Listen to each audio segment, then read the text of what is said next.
جنہوں نے چادر چوری کی تھی وہ مال غنیمت میں سے، اور ان کو پھر کیوں دوزخ میں ڈالا گیا اور ان کے اوپر آگ کی؟ شہید ہونے کے باوجود، ہاں جی، شہید ہونے کے باوجود، ہاں جی، اس کی وجہ یہ ہے کہ جن کے رتبے سوا ہے نا جی، ان کا معاملہ بھی سخت ہے۔ ایک لائق شاگرد جب جو ہے وہ 2 نمبری کرتا ہے نا تو استاد کو زیادہ غصہ آتا ہے، نالائق کے اوپر اتنا غصہ نہیں آتا۔ یہ دنیا کا بھی رول ہے۔ یہ واقعی صحیح مسلم میں حدیث ہے کہ مدعم نامی ایک غلام تھا، یہ بخاری میں بھی ملتی ہے، مسلم میں ذرا ڈیٹیل سے ہے۔ غزوہ خیبر کے موقع پر ایک نامعلوم تیر اسے لگا اور وہ شہید ہو گیا۔ نبی علیہ السلام کی سواری کا کجاوا کسا کرتا تھا، آپ صلی اللہ علیہ وآلہ وسلم کو سفر و حضر میں وضو کرواتا تھا، نامعلوم تیر لگا اور وہ مر گیا۔ صحابہ نے کہا یہ تو سیدھا جنتی ہے، آپ علیہ السلام کا خادم تھا۔ آپ نے فرمایا تم اسے جنت کی بشارت سنا رہے ہو، جبکہ اس نے مال غنیمت میں سے ایک چادر چوری کی تھی جو آگ کی اسے پہنا دی گئی ہے، نعوذ باللہ من ذالک۔ اور صحابہ کہتے ہیں جب آپ صلی اللہ علیہ وآلہ وسلم نے یہ بات کی تو اگر کسی نے کوئی ایک تسمہ بھی اٹھایا تھا نا مال غنیمت میں سے، ایک رسی بھی، اس نے بھی لا کے بیت المال میں دوبارہ جمع کرا دی کہ یار یہ معاملہ اتنا سخت ہے۔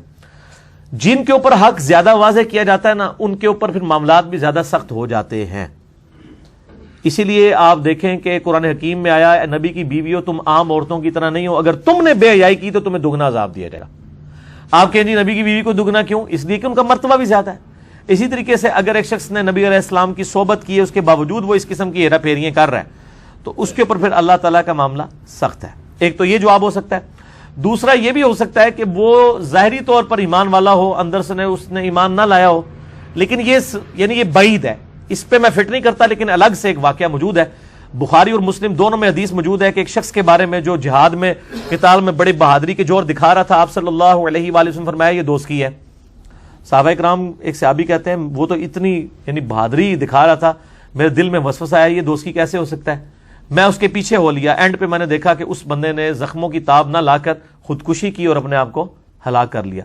تو انہوں نے وہیں سے نعرہ لگایا صدق رسول اللہ صلی اللہ علیہ وآلہ وسلم، نبی علیہ السلام نے سچ کہا تھا، اور نبی علیہ السلام کو آ کے کہا کہ اس نے خودکشی کر لی۔ تو آپ نے فرمایا بلال اٹھو اور اعلان کر دو کہ آخرت کا جو دار و مدار ہے وہ خاتمے کے اوپر ہے۔ اگر کسی نے خاتمے کے وقت ایسا برا عمل کر لیا ہے تو ظاہر ہے اس کا پچھلا سارا معاملہ جو ہے وہ 0 سے ملٹیپلائی ہو جائے گا۔ تو وہ چونکہ اس نے خودکشی کی تھی اس کی وجہ سے اس کو دوزخی کہا گیا۔ تو نبی علیہ السلام کو تو غیبی خبر اللہ کی طرف سے آ جاتی تھی۔ آج آپ کسی کی جنت دوزخ کا فیصلہ نہیں کر سکتے۔